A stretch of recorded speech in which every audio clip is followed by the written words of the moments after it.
Hello dear student, कैसे हैं आप। आई होप कि आप बहुत अच्छे होंगे और अपने एग्ज़ाम की तैयारी में लगे हुए होंगे। तो आज हम आपके लिए लेके आए हैं सूरदास जी के पद। हिंदी की क्लास में हम आपके लिए लेके आए हैं सूरदास जी के पद। देखिए, मैं आपको बता दूं, सूरदास जी हिंदी के एक ऐसे लेखक हैं जिन्होंने अपने लेखन का इस प्रकार से प्रदर्शन किया है कि उसे पढ़ने वाला और उसे सुनने वाला दोनों ही भाव विभोर हो जाते हैं। और कुछ इस प्रकार ही ये इनके पद हैं जिनका यदि हम अध्ययन करें तो एक अलौकिक दुनिया में खो जाते हैं। हमको ऐसी अनुभूति होती है कि शायद हम उसी युग में पहुंच गए हैं जिस युग में सूरदास जी ने इन पदों का वर्णन किया है और रचना की है। तो आप इस वीडियो को पूरा देखना और ध्यान से देखना। इस वीडियो को एक बार देखने के बाद आपको फिर कभी भी हिंदी में सूरदास जी के पद पढ़ने की आवश्यकता नहीं होगी, क्योंकि आज हम पूरी कोशिश करेंगे कि आपको इस प्रकार से समझाया जाए, बताया जाए कि आपको ये महसूस हो कि आप वास्तव में ब्रज की गलियों में हो, वृंदावन में हो, गोकुल में हो, मथुरा में हो, और आप उन गोपियों के संग हो और उद्धव जी के साथ जो वार्ता हो रही है गोपियों की, साक्षात आप उसमें भी सम्मिलित हैं। तो हम अपना पूरा प्रयत्न करेंगे कि आपको ऐसी ही अनुभूति हो कि सब कुछ वृत्तांत आपके सामने ही हो रहा है। तो आप बने रहिए इस वीडियो पर और इस वीडियो को अंत तक देखना, और हम इसमें से फिर आपसे कुछ प्रश्न पूछेंगे और कुछ प्रश्नों पर काम भी करेंगे। तो चलिए शुरू करते हैं सबसे पहले सूरदास जी के जीवन परिचय से। देखिए, ऐसा माना जाता है कि सूरदास जी का जन्म जो है 1478 ईस्वी में हुआ, मथुरा के निकट रुनकता नामक गांव में। और कुछ विद्वानों का ऐसा मानना है कि सूरदास जी का जन्म दिल्ली के समीप एक सीही नामक स्थान पर हुआ और वो महाप्रभु वल्लभाचार्य जी के शिष्य थे। और सूरदास अष्टछाप के कवियों में सर्वाधिक प्रसिद्ध थे। वे मथुरा और वृंदावन के गौ घाटों पर रहते थे और श्रीनाथ जी के मंदिर में भजन कीर्तन करते थे। 1583 ईस्वी में पारसोल्ली में उनका निधन हो गया।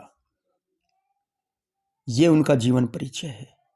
और अपने जीवन में उन्होंने सूर सागर, साहित्य लहरी, सुर सरावली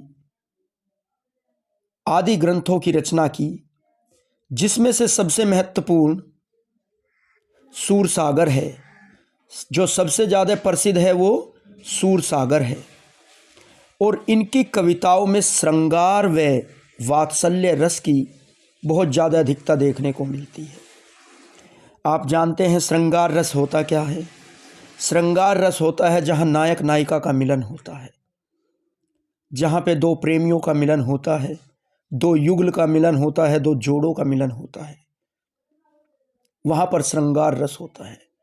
और वात्सल्य रस होता है कि हम जब हमारा अपना हमसे कभी कहीं दूर जाता है और हमें ऐसा प्रतीत होता है कि शायद वो अब ना लौट कर आए,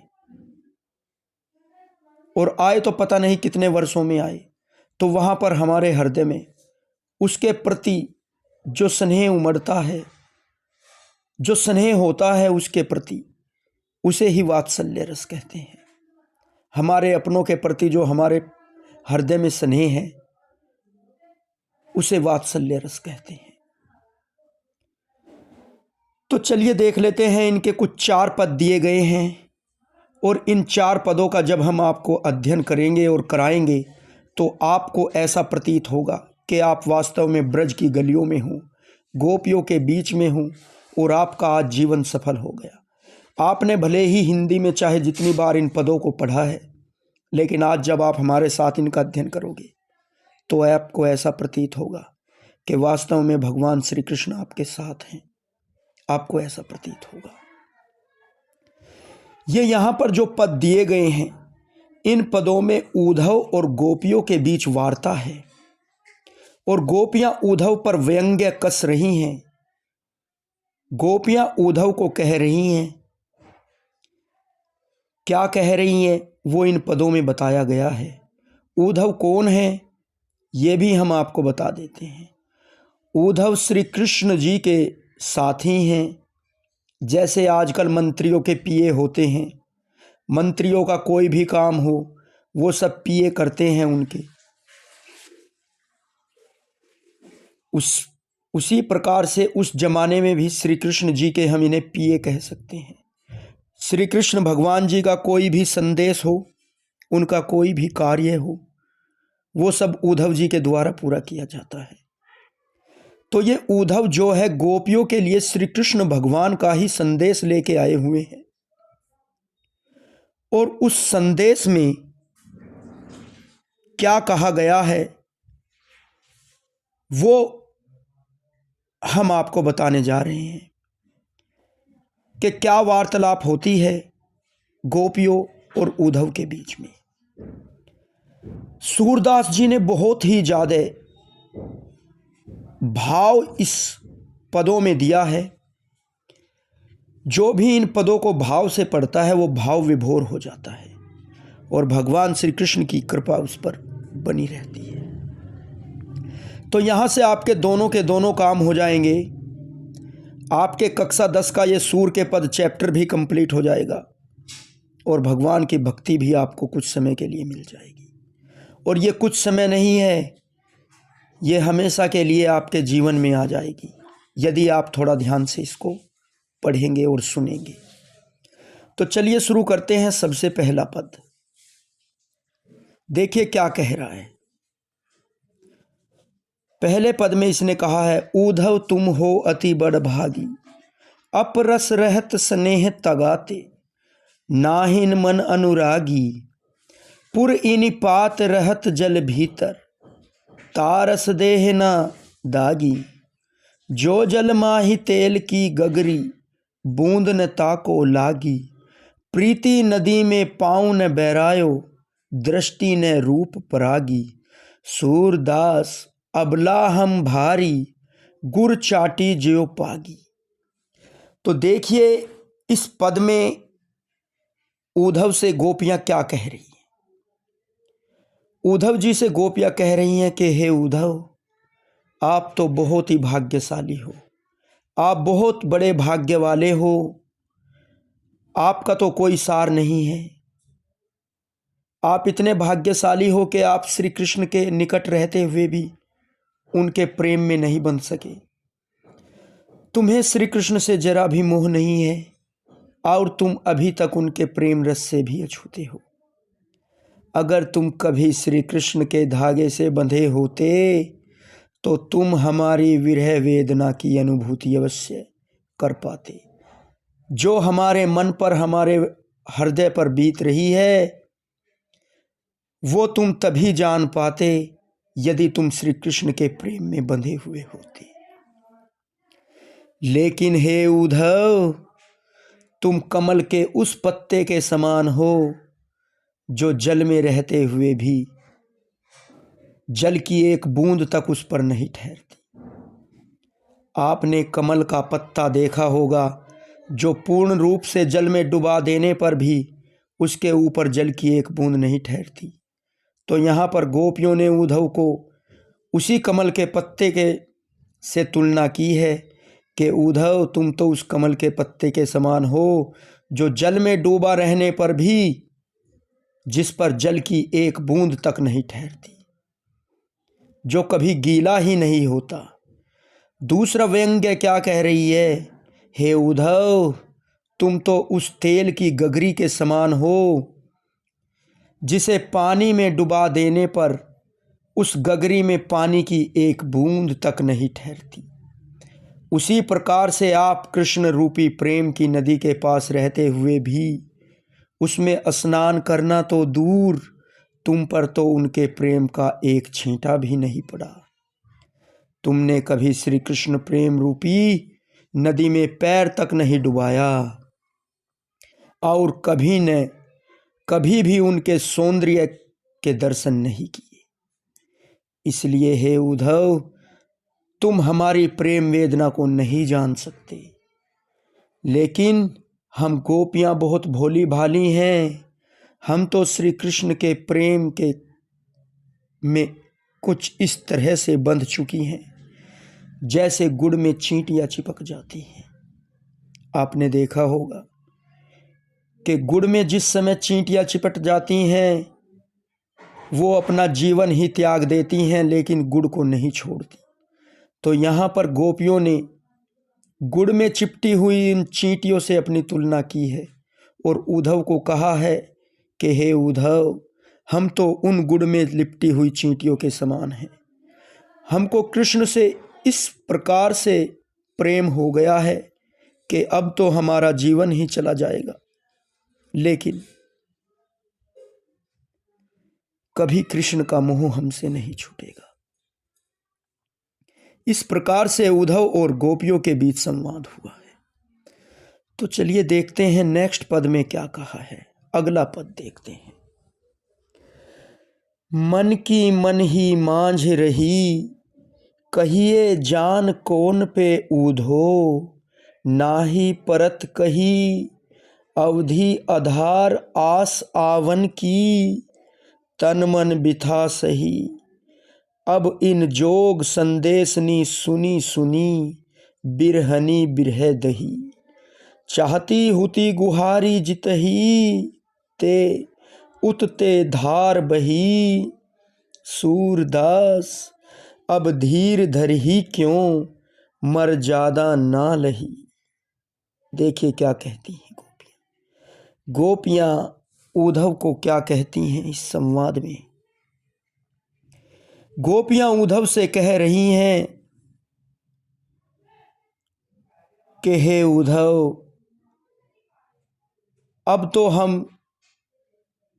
हमारे मन में बहुत सारी बातें हैं जो हम श्री कृष्ण को कहना चाहती थी। बहुत सारी अभिलाषाएं हमारे हृदय में हैं जो हम श्री कृष्ण को बताना चाहते थे, लेकिन अब तो हम श्री कृष्ण तक अपना कोई संदेश नहीं पहुंचाना चाहते। अब हमारा हृदय बिल्कुल इस प्रकार से भर गया है, इस प्रकार से टूट गया है कि अब हम अपना कोई संदेश श्री कृष्ण तक नहीं पहुंचाना चाहते। अब हम कोई संदेश श्री कृष्ण को नहीं भेजेंगी। वो कहती हैं कि वो इतने लंबे समय से तन मन और हर प्रकार की विरह वेदना सिर्फ इस प्रकार सहन कर रही थी। उन्हें आस थी कि एक दिन श्री कृष्ण आएंगे और उन सब के दुख दूर हो जाएंगे, परंतु श्री कृष्ण ने हमारे लिए यह योग संदेश भेजकर हमें और दुखी कर दिया। हम विरह की अग्नि में और भी ज़्यादा जलने लगे हैं उद्धव, हम और ज़्यादा जलने लगे हैं विरह की अग्नि में। हे उद्धव, जब भी किसी के जीवन में दुख आता है तो वह अपने रक्षक को पुकारता है, परंतु हमारे रक्षक ही आज हमारे दुख का कारण बन गए हैं। अब बताओ हम कैसे धीरज धरें जब हमें पता है कि कृष्ण नहीं आएंगे। आज हमारी एकमात्र आस भी टूट गई है। गोपियाँ श्री कृष्ण की आस तक रही हैं कि एक दिन वो आएंगे और उनके सब दुख दूर हो जाएंगे। उन्हें श्री कृष्ण से इस प्रकार से मोह है, इस प्रकार से प्रेम है कि सुबह शाम, दिन रात, दोपहर शाम, आठों पहर श्री कृष्ण का नाम जपती हैं और श्री कृष्ण का ध्यान करती हैं। लेकिन आज जब उद्धव ने उन्हें संदेश दिया कि श्री कृष्ण नहीं आएंगे, तो उनकी एकमात्र यह आस भी टूट गई।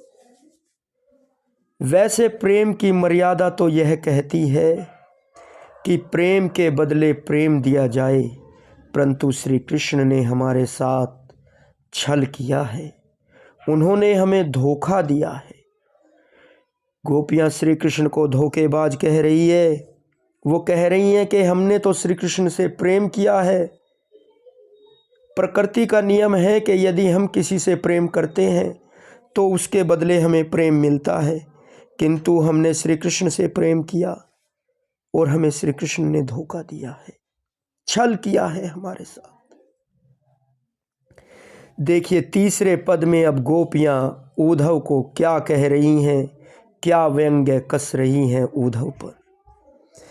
हमारे हरि हरिल की लकड़ी, मन क्रम बचन नंद नंदन उर, यह दर्द करी पकरी, जागत सोवत सौ प्रह दिवस, निसी कान है जकरी, सुनत जोग लागत है ऐसो, जो कर ई ककरी, सूतो व्याधि हमको ले आई, देखी सुनी न कारी, यह तो सूर तन ही ले सौंपो, जिनके मन चक्री।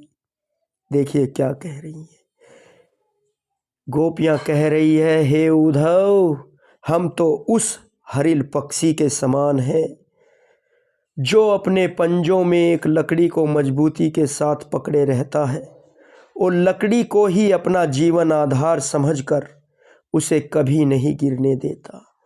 उसी प्रकार कृष्ण भी हम गोपियों के जीवन आधार हैं। हम अपने मन क्रम वचन से नंद बाबा के पुत्र श्री कृष्ण को अपने जीवन का आधार मान चुकी हैं।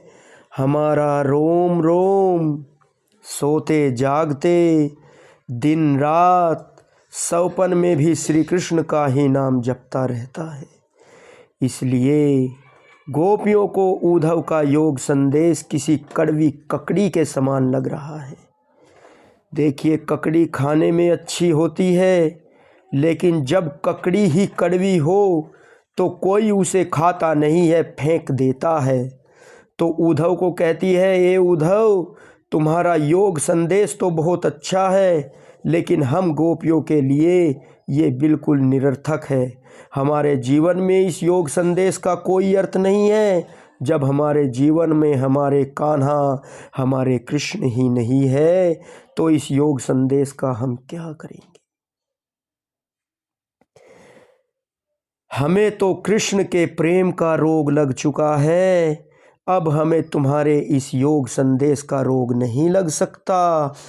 हमने ना कभी इसके बारे में सुना है और ना कभी जाना है और ना कभी इस योग संदेश को देखा है। तुम जो यह योग संदेश लाए हो वह जाकर किसी और को सुनाओ जिसे श्री कृष्ण के प्रेम का रोग न लगा हो। हमें तो श्री कृष्ण के प्रेम का रोग लग चुका है, यह योग संदेश हमारे ऊपर असर करने वाला नहीं है। इस प्रकार से गोपियाँ उद्धव को कहती हैं कि ये योग संदेश हमारे लिए बेकार है, क्योंकि श्री कृष्ण ही हमारी सरकार है। चलिए देखते हैं चौथे पद में क्या कहा है। सूरदास जी ने भाव विभोर कर देने वाले इन पदों की रचना की है। यदि आप हृदय की गहराई से इन्हें समझोगे तो आपको ऐसा प्रतीत होगा कि ये सारा वृतांत आप ही के सामने हो रहा है और आप उन कल्पनाओं में खो जाओगे कि जैसे श्री कृष्ण और गोपियाँ और उद्धव, ये सब कुछ संवाद बिल्कुल जीवंत रूप से आपके सामने चल रहा है। तो चलिए चौथे पद में देखते हैं क्या कहा है सूरदास जी ने। चौथे पद में सूरदास जी ने कहा है, हरि है राजनीति पढ़ी आए, समझी बात कहत मधुकर के, समाचार सब पाए, इक अति चतुर होते पहले ही, अब गुरु ग्रंथ पढ़ाए, बढ़ी बुद्धि जानी जो उनकी, जोग संदेश पठाए, ऊधो भले लोग आगे के परहित डोलत धाए, अब अपने मन फेर पाई है, चलत जुहूते चुराए, ते क्यों अनीति करे आपुन, जे और अनीति छुड़ाए, राजधर्म तो यही सूर, जो परजय न जाहि सताए। गोपियाँ उद्धव से कह रही है, उद्धव तो पहले से ही चालाक है और श्री कृष्ण के द्वारा उसे राजनीति का पाठ पढ़ाने से वह और भी चतुर हो गया है।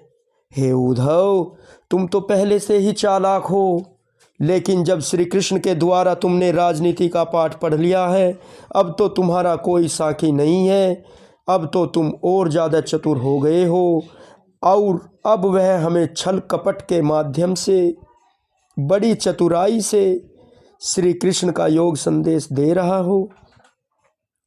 गोपियाँ व्यंग्यपूर्ण लहजे से उद्धव को कहती हैं, श्री कृष्ण ने राजनीति बहुत पढ़ ली है, अब वो किसी चतुर राजनीतिज्ञ की तरह हो गए हैं। जैसे राजनीति में लोग मीठी मीठी बातें करके अपना काम निकलवाते हैं और फिर छोड़ देते हैं, इसी प्रकार से गोपियाँ उद्धव पर व्यंग्य कस रही हैं कि श्री कृष्ण ने अब राजनीति बहुत पढ़ ली है, अब वो बहुत चतुर राजनीतिज्ञ की तरह हो गए हैं।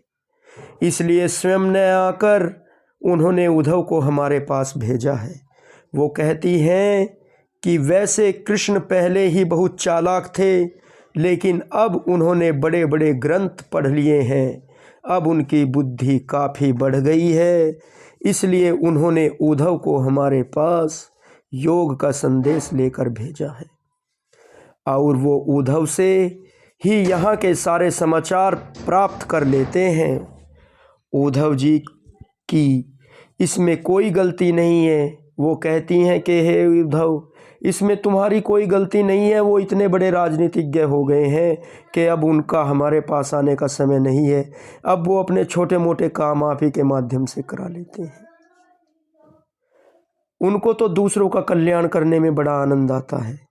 गोपियाँ उद्धव से कहती हैं कि आप जाकर कृष्ण को यह संदेश दीजिए कि वो जब गोकुल से मथुरा गए थे तो हमारा हृदय भी साथ लेकर गई थी। गोपियाँ कह रही हैं कि आप जाकर के श्री कृष्ण को यह कह दीजिए कि वो जब गोकुल से मथुरा गए तो अपने साथ हजारों गोपियों का हृदय अपने साथ लेके चले गए। वो हृदय हमें वापस कर दीजिए।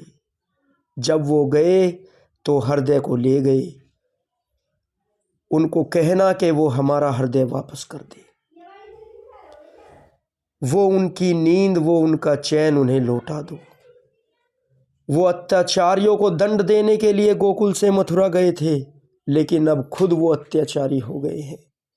वो हमारे ऊपर अत्याचार क्यों कर रहे हैं? क्यों वो हमारी पुकार नहीं सुन रहे हैं? हे उद्धव, कृष्ण से जाकर कहना कि एक राजा को हमेशा अपनी प्रजा के हित का कार्य करना चाहिए, उनको कभी दुख देना नहीं चाहिए, यही राजा का धर्म है।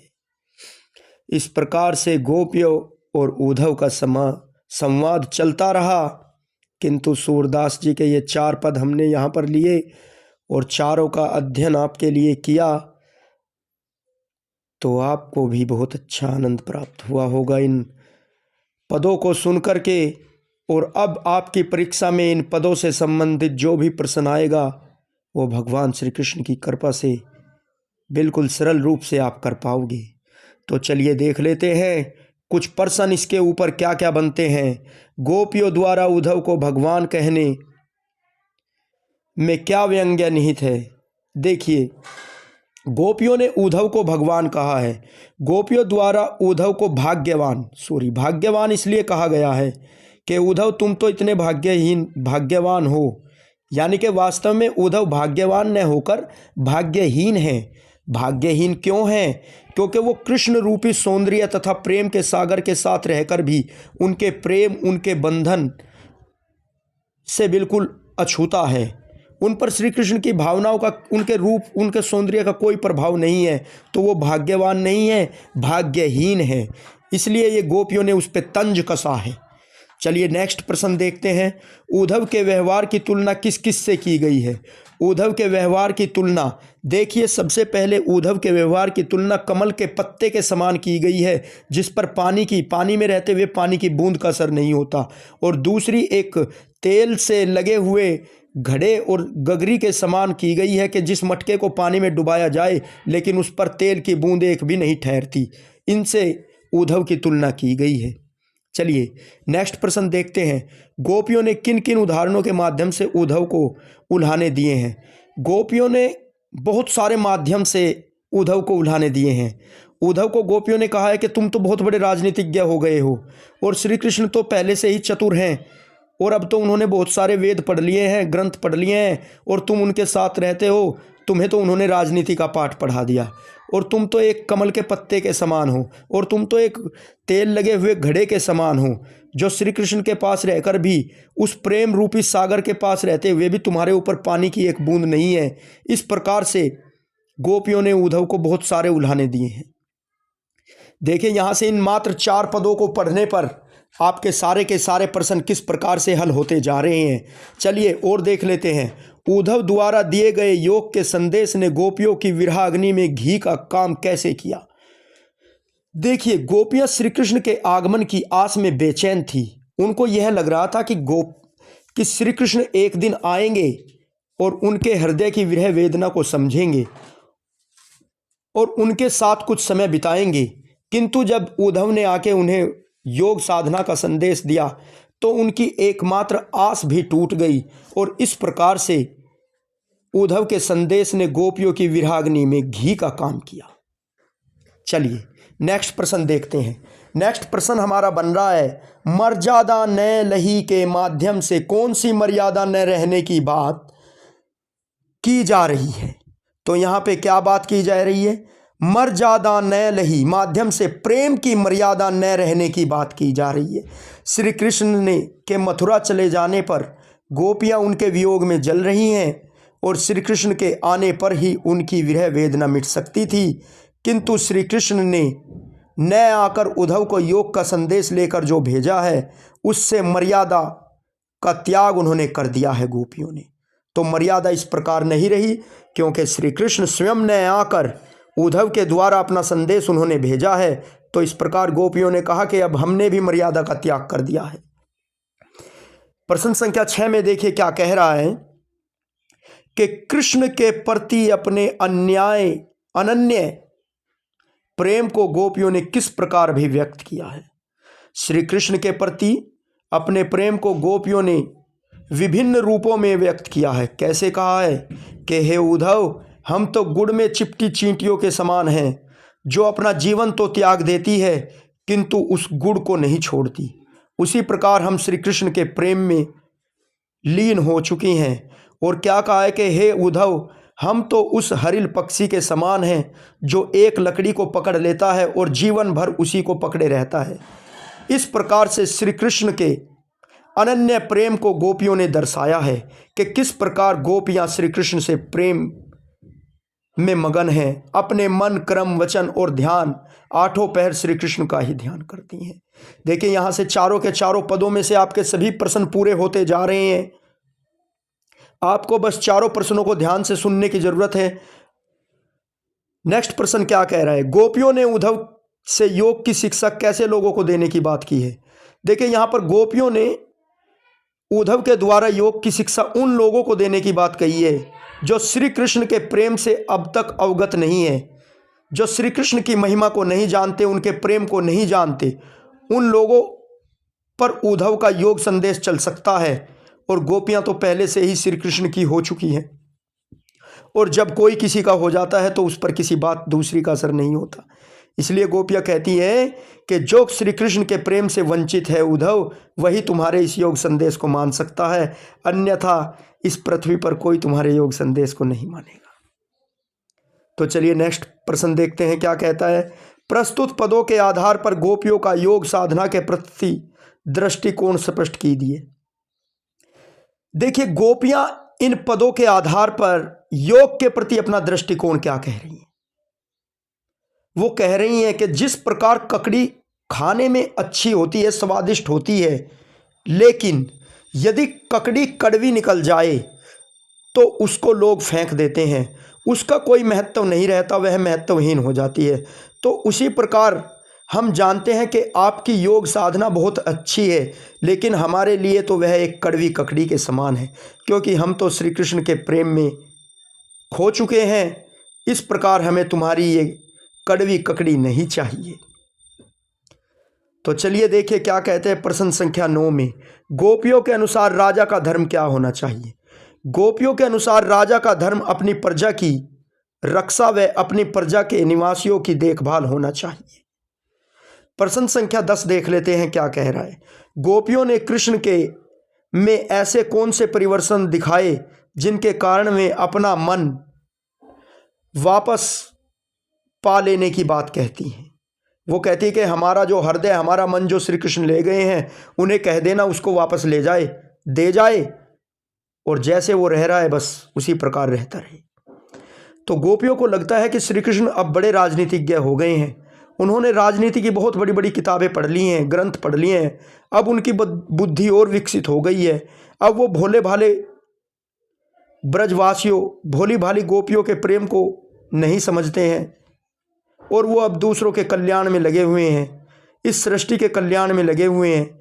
इसलिए वो कहती है कि जो भोला श्री कृष्ण, जो भोलेपन में श्री कृष्ण हमारे यहाँ से निकले हैं, हमने तो उसको अपना हृदय दिया था, अब वो कृष्ण बदल चुके हैं, अब वो भोले भाले कृष्ण नहीं रहे हैं, तो इसलिए वो जो हमारा हृदय, हमारा मन लेके गए हैं, उसे वापस करके जाएं।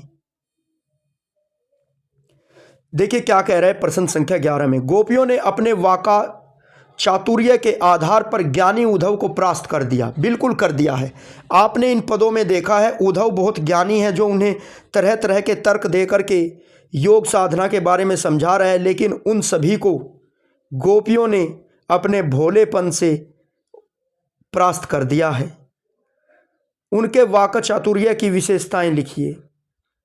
गोपियां पूरी तरह से निडर हैं, साहसी हैं, और वह योग साधना को एक कड़वी ककड़ी के समान मानती है, और उन्होंने व्यंग्यपूर्ण भाव से उद्धव को बहुत ही सहज तरीके से, जिससे कि उनके आत्मसम्मान को भी ठेस न पहुंचे, इस प्रकार से अपनी बातें कही हैं, अपना वाक चातुर्य प्रदर्शन किया है, और अपनी बातें भी कह दी, और श्री कृष्ण के बारे में अपना संदेश भी पहुंचा दिया श्री कृष्ण के पास उद्धव के द्वारा। उनकी वाक पटुता इतनी स्पष्ट है कि उन्होंने हर पद में, हर बात में श्री कृष्ण से अपने प्रेम को जाहिर किया है, और उद्धव भी इस बात को समझ चुके हैं। तो चलिए देखते हैं नेक्स्ट प्रश्न। संकलित पदों को ध्यान में रखते हुए सूर के भ्रमर गीत की मुख्य विशेषताएं बताइए। देखिए उनके भ्रमर गीत की मुख्य विशेषताएं क्या हैं। निर्गुण और निराकार भक्ति से ज्यादा सगुण और साकार भक्ति को ज्यादा महत्व दिया गया है। निर्गुण यानी कि जिसे हम नहीं जानते, उन्होंने कहा है सगुण और साकार भक्ति को ज्यादा महत्व दिया गया है।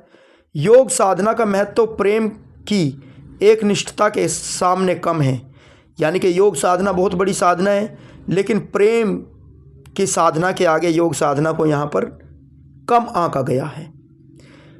गोपियाँ विरह वेदना झेल रही हैं। गोपियों ने सरलता से मामरिकता, उपलाभांग, व्यंग्यात्मक तर्क शक्ति का प्रयोग करते हुए उद्धव के ज्ञान को तुच्छ सिद्ध कर दिया है। गोपियों ने खुद को हरिल पक्षी और श्री कृष्ण को उस लकड़ी की भांति बताया है और अपने प्रेम का परिचय दिया है। गोपियों ने बहुत ही अच्छे तरीके से अनुप्रास, उपमा, दृष्टांत, रूपक और अतिशोक्ति आदि अलंकारों का प्रयोग अपनी वाक पटुता में किया है। देखिए अब आते हैं रचना और अभिव्यक्ति के प्रश्न। रचना और अभिव्यक्ति। गोपियों ने उद्धव के सामने तरह तरह के तर्क दिए हैं, आप अपनी कल्पना से और तर्क दीजिए। आपको अपनी कल्पनाओं से तर्क देना है कि प्रेम कर विरह की वेदना के साथ योग साधना की शिक्षा देना कहाँ का न्याय है। अपनी बात पूरी न कर पाने वाले कृष्ण एक धोखेबाज हैं। कृष्ण अपने अन्य प्रेम करने वाले सगों को योग साधना का पाठ क्यों नहीं पढ़ाते। जो उनके सगे हैं उनको यह योग साधना का पाठ क्यों नहीं पढ़ाते। हमारे पास ही क्यों आए हैं? इस प्रकार से उद्धव ज्ञानी थे, नीति की बातें जानते थे। गोपियों के पास ऐसी कौन सी शक्ति थी जो उनके वाक चातुर्य में मुखरित हो उठी? देखिए, उद्धव बहुत बड़े ज्ञानी थे, लेकिन गोपियों के पास सिर्फ एक ही शक्ति थी, श्री कृष्ण का प्रेम। और श्री कृष्ण के प्रेम ने ही उद्धव को पराजित कर दिया। उद्धव की योग साधना को श्री कृष्ण के प्रेम ने पराजित कर दिया। सिर्फ यही बड़ी शक्ति थी उनके पास, प्रेम और भक्ति की शक्ति, जिससे उन्होंने उद्धव जैसे महाज्ञानी को परास्त कर दिया। गोपियों ने यह क्यों कहा कि हरि अब राजनीति पढ़ाए हैं? क्या आपको गोपियों के इस कथन का विस्तार समकालीन राजनीति में नजर आता है? हाँ, बिल्कुल आता है। देखिए, समकालीन राजनीति भी इसी प्रकार से होती है। जब कोई राजनेता राजनीति में आने से पहले अपने परिचितों, अपने स्वजनों, अपने जानने वालों से मीठी मीठी बातें करता है, उनका विश्वास जीत लेता है और एक बड़ा राजनीतिज्ञ बनने के बाद उनको उतना सम्मान नहीं देता, उनकी बातों पर उतना ध्यान नहीं देता, फिर उसके पास इतना समय नहीं रहता कि वह अपने स्वजनों, अपने मित्रों को समय दे सके। तो ये आज की समकालीन राजनीति को बिल्कुल दर्शाता है। अब देख लेते हैं कुछ MCQ, मल्टी चॉइस क्वेश्चन। सबसे पहला प्रश्न है हमारा, श्री कृष्ण की संगति में रहकर भी कौन उनके प्रेम से अछूते रहे? तो श्री कृष्ण की संगति में रहकर कौन उनके प्रेम से अछूते रहे? अब आपको ऑप्शन देखने की जरूरत नहीं है, सिर्फ उद्धव ही है जो श्री कृष्ण की संगति में रहकर भी उनके प्रेम से अछूते रहे। देखना कहीं पे उद्धव है तो उद्धव आपको नजर आ जाएगा। देखिए, आंसर पर क्लिक करते हैं तो आंसर हमारा क्या आ रहा है? उद्धव आ रहा है। चलिए अब देखते हैं नेक्स्ट प्रश्न, उद्धव के व्यवहार की तुलना किसके पत्ते से की गई है? आपको हमने बताया है, हमने अच्छे से पदों का अध्ययन कर लिया है। उद्धव की तुलना जो है कमल के पत्ते से की गई है। तो यहाँ पे दिख रहा है कहीं पे ऑप्शन नंबर बी, कमल का पत्ता। तो चलिए इस पर देखते हैं। हाँ, कमल का पत्ता है। चलिए नेक्स्ट देख लेते हैं। इसके बाद क्या है, गोपियों को अकेला छोड़कर कृष्ण कहाँ चले गए थे? गोपियों को अकेला छोड़कर श्री कृष्ण कहाँ चले गए? मथुरा चले गए। देखिए यहाँ पे नजर आ रहा है आपको कहीं पे मथुरा? हाँ है। इस पर क्लिक करते हैं, मथुरा ही है हमारा आंसर। यहाँ पे देखिए, गोपियों को कृष्ण का व्यवहार कैसा प्रतीत होता है? गोपियों को कृष्ण का व्यवहार छलपूर्ण महसूस होता है कि उन्होंने छल किया है हमारे साथ। तो चलिए देख लेते हैं। हाँ, छलपूर्ण व्यवहार है। देखिए, आपने अच्छे से चारों पदों का अध्ययन कर लिया है। अब इस अध्याय में से एक भी प्रश्न आपसे नहीं छूट रहा है, चाहे वो MCQ हो, चाहे वो लॉन्ग आंसर हो, चाहे वो किसी प्रकार का भी प्रश्न हो, चाहे वो सूरदास जी का जीवन परिचय हो या कोई भी प्रश्न हो। देखिए, गोपियाँ स्वयं को क्या समझती हैं? गोपियाँ स्वयं को अबला समझती है। अबला, यहाँ पे देखिए अबला। तो MCQ 7 देखिए क्या कहते हैं, गोपियाँ किसके प्रेम में आसक्त हो गई हैं? गोपियाँ कृष्ण प्रेम में आसक्त हो गई हैं, कृष्ण के प्रेम में। यहाँ पे देखिए कृष्ण प्रेम हमारा आंसर आता रहा है। इसके बाद MCQ 8 देखते हैं, इनमें से किस पक्षी की तुलना गोपियों से की गई है? हरिल पक्षी की तुलना की गई है। यहाँ पे दिखाई दे रहा है पर ऑप्शन संख्या C में हरिल पक्षी। तो जब हम इस पर क्लिक करेंगे तो आ रहा है हमारा हरिल पक्षी। चलिए अब देख लेते हैं इनमें, हाँ, किसने प्रेम की मर्यादा का उल्लंघन किया है? प्रेम की मर्यादा का उल्लंघन किया है श्री कृष्ण ने। यह ऊपर नहीं जा रहा है अब ज़्यादा, तो श्री कृष्ण ने प्रेम की मर्यादा का उल्लंघन नहीं किया है। तो इस प्रकार से आज हमने ये पूरा का पूरा अध्याय आपके लिए समाप्त कर दिया, और आप इसे एक बार पढ़ लेंगे तो जीवन भर आपको ये ध्यान रहेगा। किस किस का संवाद? उद्धव और गोपियों का संवाद। ये आपके लिए बहुत ही महत्वपूर्ण अध्याय है, और मैं निश्चित तौर से कह रहा हूँ, भगवान श्री कृष्ण की आप पर कृपा रहेगी। आप इस प्रकार से पढ़ें तो आप 95+ हिंदी में स्कोर करोगे। और सूरदास जी का जीवन परिचय, उनका जन्म देखिए, दोबारा से रिपीट कर देते हैं। उनका जन्म 1478 ईस्वी में कहाँ पर माना जाता है? मथुरा के पास रुणकता नामक गांव में। या कुछ विद्वानों का मत है कि उनका जन्म दिल्ली के पास सिंही नामक स्थान पर हुआ, और उन्होंने अपना वो वल्लभाचार्य जी के, महाप्रभु वल्लभाचार्य जी के शिष्य थे, और जो है कि उन्होंने वृंदावन और ब्रज के गांव घाटों पर अपना जीवन बिताया और वहाँ के मंदिरों में भजन कीर्तन की, और 1598 में पारसोल्ली में उनका निधन हो गया। ये उनका जीवन परिचय। साहित्य परिचय की बात करें तो उन्होंने जो है सुरसरावली, सूरसागर, साहित्य लहरी आदि ग्रंथों की रचना की, जिसमें से सबसे प्रसिद्ध कौन सा ग्रंथ है? सूरसागर। और उनके सभी ग्रंथों में वात्सल्य और श्रृंगार रस का अधिक महत्व देखने को मिला है। तो इस प्रकार से सूरदास जी का जीवन परिचय हमने दोबारा से रिपीट कर दिया।